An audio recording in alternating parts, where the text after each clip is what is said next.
I'm Rain from Wicked Rain Studio. This video is going to be about making the prince from Snow White. Now, I've made a few Disney prince costumes before, and this is actually a commission requested from someone who I've made 2 different prince looks for them before, so they're really trying to collect them all, I think. And so the goal for this is to be close to the Disney park look, without going into too much stress about being 100% exactly like the Disney parks. So the most important fabric that I needed to find for this was the tunic. And so this was the choice that we made. Now, most of these fabrics are from fabric.com. I really like using fabric.com or Fashion Fabrics Club. I get a lot of my fabric from there. They're pretty great about sending swatches if you need it. They're usually pretty quick about sending fabric, and they're really great if something accidentally gets sent wrong, which, you know, when you're dealing with a giant warehouse, sometimes happens. Beyond the tunic, we also have a red cape. Now, the fabric I got has a shine to it, but I'm actually using the wrong side because this cape isn't supposed to be shiny. So this is the cape fabric, and I'm lining it with this lovely brown canvas. Now, it's almost a gray. I don't know if it's easy to see in this, but it's exactly in between that brown and gray. And this is gonna give it a stiffness because it's not a flowing cape, but it's like a strong one. The pants, I'm using this gabardine. It's actually 2-sided. I'm using the darker side. It's a nice lightweight, probably could have been a little bit heavier, but honestly it's kind of a loose pant anyway, so I think it's gonna work great.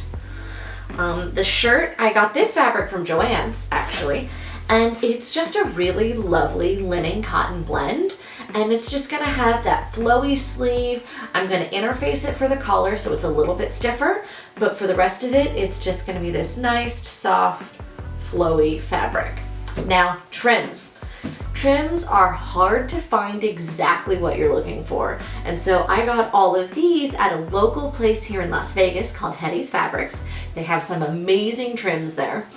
And so this is the wide braid for making the cape ties. This is the skinny braid that I'm going to go down along the top of the cape. This is the woven gold that I'm using to line the edges of the tunic. I think that's going to look really nice. And then I've got some gold cording, because this is a costume that's going to a company that does like Disney prince and princess birthday parties, and so it's going to be worn by a few different people. And so I'm making the sides of the tunic lace up, and so we're going to use gold for that lacing, just so that it can be easily adjusted to multiple different performers. And then lastly, I got this really cool hook clasp from Joann's for the cape. So yeah, I'm going to be patterning everything myself and not using any commercial patterns, and so let's get started. First thing I'm doing is patterning the tunic. This is a pretty basic shape, so I'll be patterning the front and the back the same. Since the sides will lace up, I use the front width measurement to determine how wide I will make it. In this case, it's 18 inches. I want this to be 32 inches long from the front of the neck, so I'm going to start with the length of 36 inches and adjust from there if needed. Now I'm making the neckline. Center on the top of my rectangle, I'll make a half circle that is 3 inches deep. I'll also have a slit that opens in the center back so the performer can easily put his head in the tunic.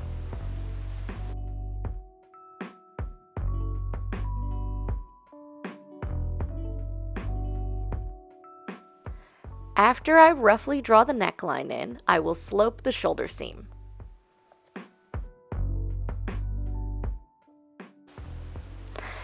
I cut out half the neckline and fold it over to make sure it'll be symmetrical. Now I will check my length and cut the whole tunic pattern out.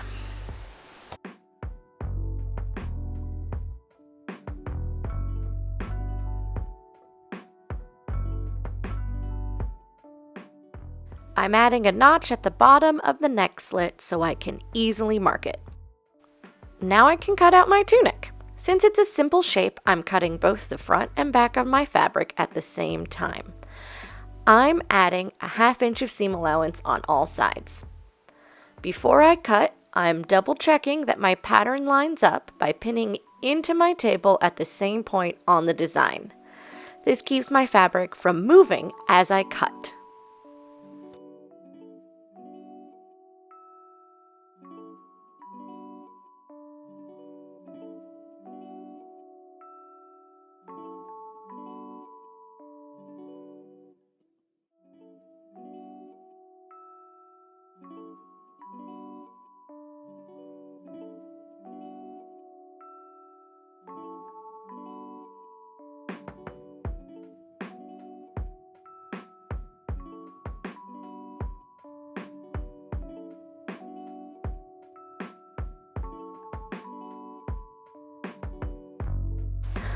For the lining, I'm folding my pattern in half and cutting the bottom out of the pretty brocade.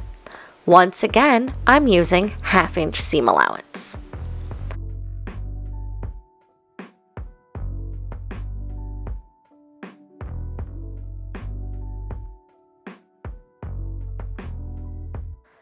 The top of the tunic is lined with a navy satin lining fabric.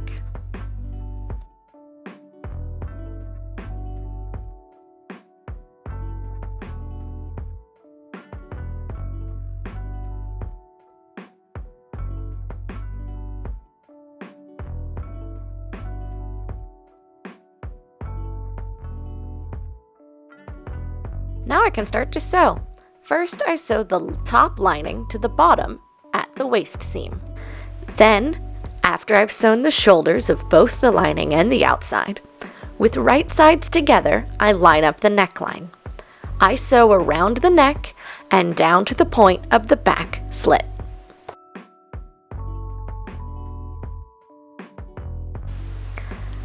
I can remove the pins and clip my seam allowance.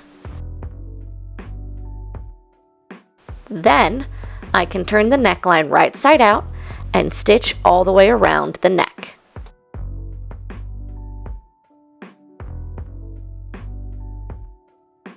After the neckline is sewn, I can flat stitch the sides and bottom together at 1/2 inch. On the inside of the tunic, I line up the trim so it touches the stitch line I just made. After I've top stitched it down, I flip the trim to the outside and sew it down. This way I can put the trim on and finish the edge in the same step. Once I've sewn the trim down both sides, I do the same step to the bottom.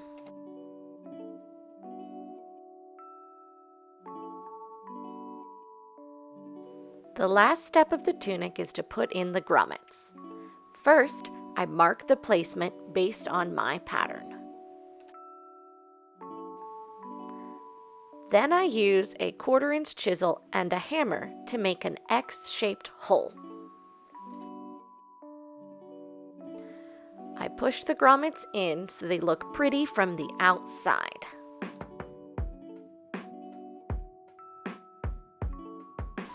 Then I use the setter with its anvil to hammer the grommets.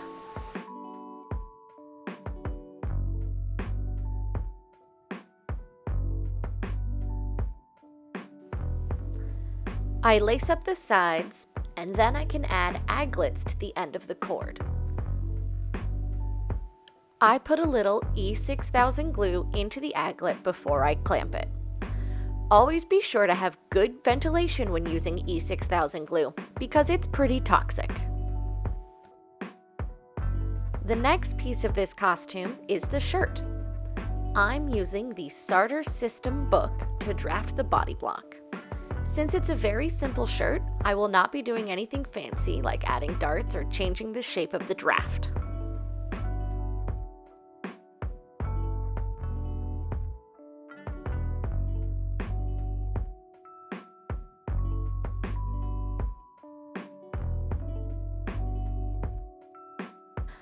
I always double check the arm side length. it should be roughly half the chest measurement.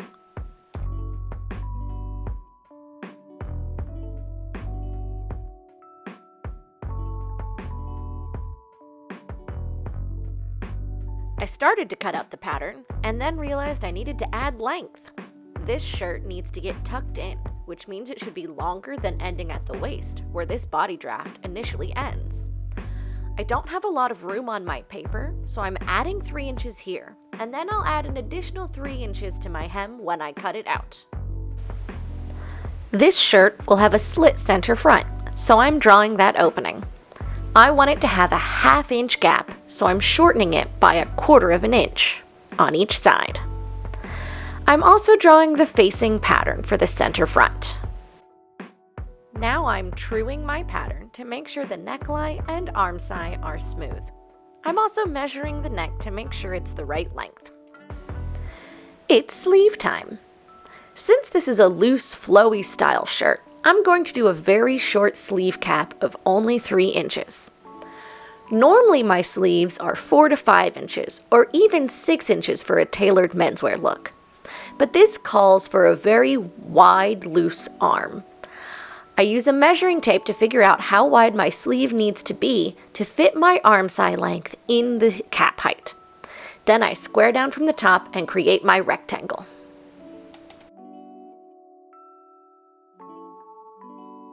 I find center and draw a line all the way down to end my sleeve. Back at the cap, I make a triangle from the center point to the bottom of the sleeve cap on each side. I divide each half into thirds. This creates plot points to draw the arm side. Normally, there's a standard formula for plotting the dots to connect, but for this, since the cap is so short, I'm going to reduce the distance. I've done this a lot, so I'm pretty good at eyeballing an arm side, but you can use a variform curve or a French curve to get it to look pretty. I want the sleeve to gather at the wrist, but I don't need it to be quite so wide, so I'm tapering it to a 10-inch circumference at the bottom.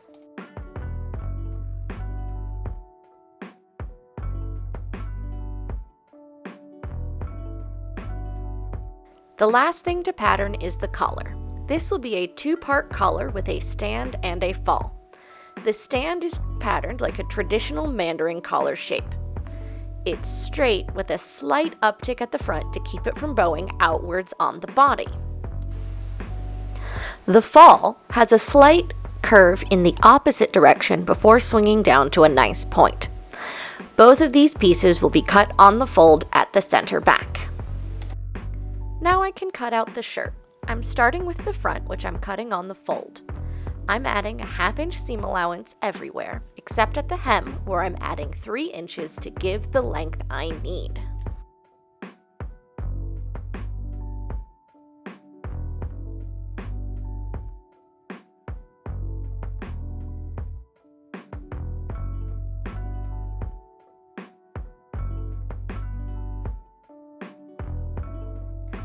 The sleeve gets 1 inch at the hem, so I can sew the elastic channel.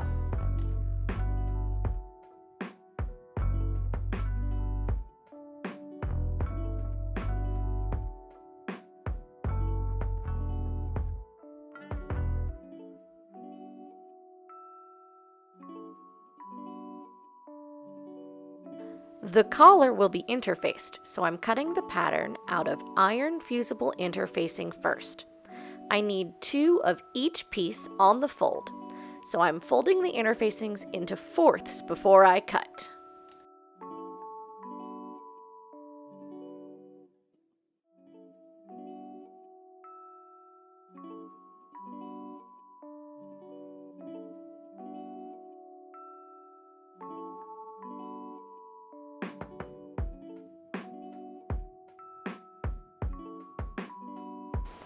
I give a quick press to get the interfacing to stay still, and then I hold the iron in each section for 10 seconds.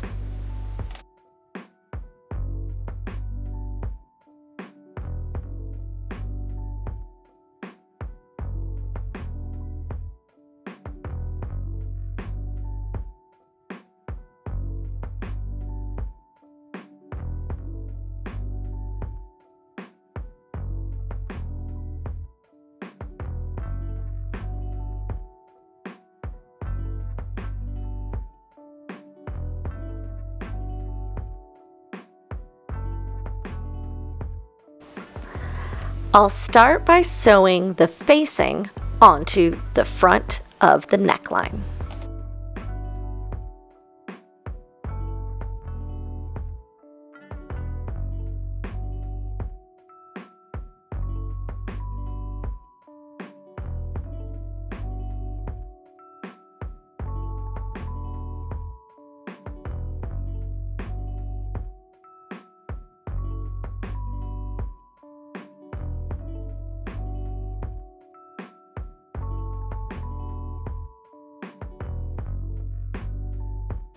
I sew each seam with a 1/2 inch seam allowance. Then I serge those seams together. I press the seam towards the back, and then I top stitch it to secure the seam allowance. I bag out the fall of the collar. I'm using a tailor's press point turner to press my collar.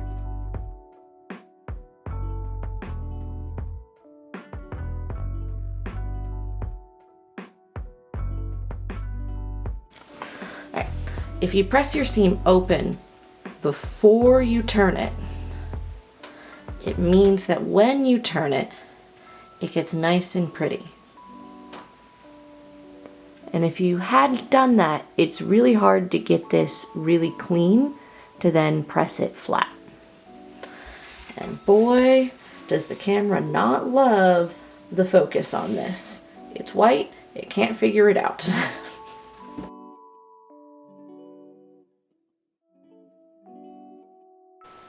Now I'm sewing the stand to the fall of the collar.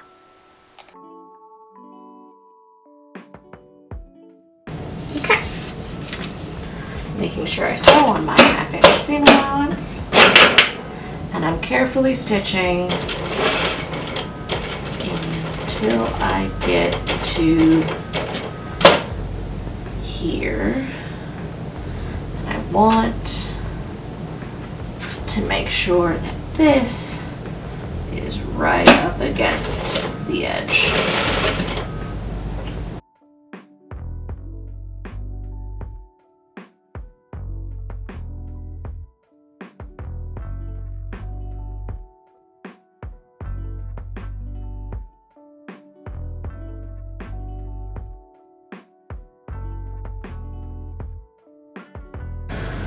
So when I turn it,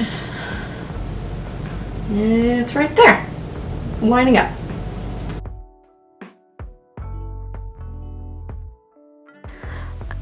I'm now sewing the collar to the neckline of the shirt.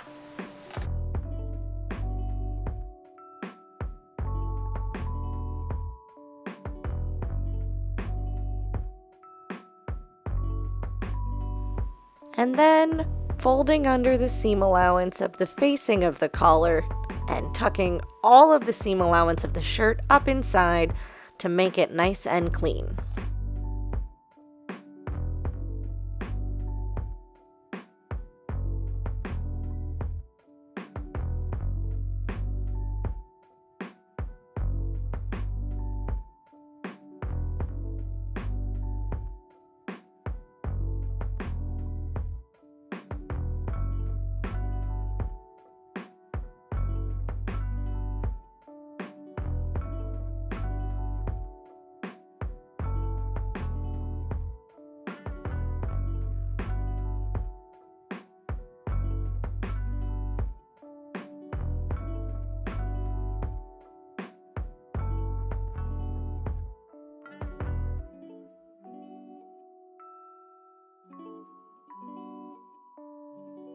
Now I need to finish the sleeve just like all my other seams. Ta-da!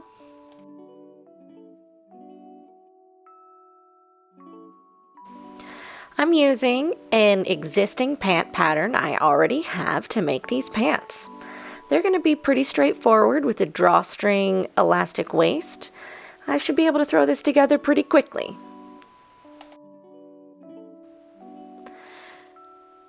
At this point, I'm ready to put my right and left leg together. But as I start to do it, I realize something isn't quite right.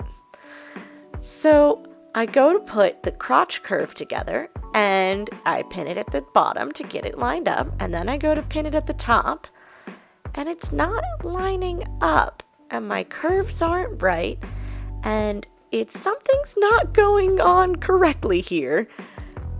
And I stop and think, did I accidentally cut 2 right sides? Did I not do this correctly? And then I realized what I did. I sewed my 2 backs together and my 2 fronts together instead of my backs to my fronts. Oops! Let's try this again, but this time I didn't make a front and back leg, and I made a right and left leg. How many pairs of pants have I made in my life? And I make a rookie mistake. All right, so 1 leg right side out, the other one inside out. You slide the right side out leg into the inside out leg, and then you're able to connect it at the crotch and sew it. Now I've got a pair of pants. All that's left is to put a waistband channel and a hem. Cape time! I'm using an existing cape as my pattern. I'm lining it up onto the lining of my cape first.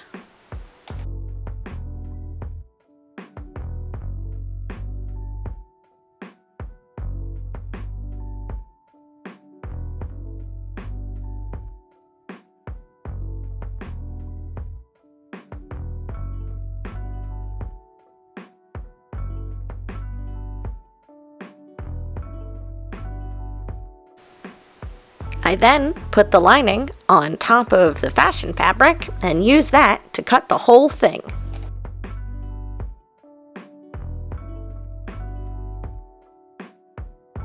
Putting right sides together, I'm going to sew all the way around the whole cape and bag it out. I'll leave a chunk unstitched that I'll use to turn it.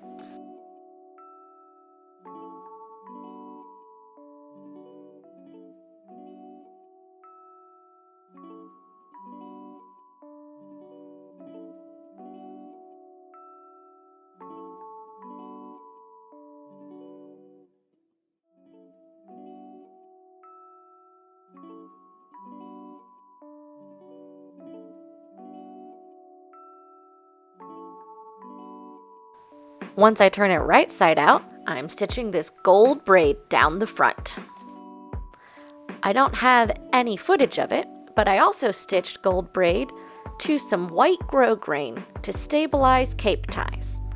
Cape ties help hold the cape so it doesn't choke you when you wear it.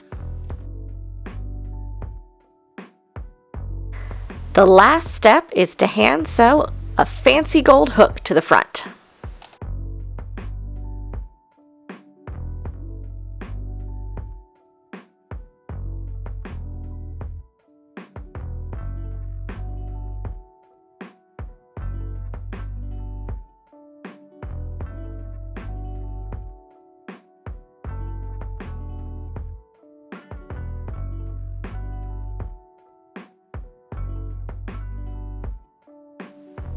And here's my husband being a great sport and being my model.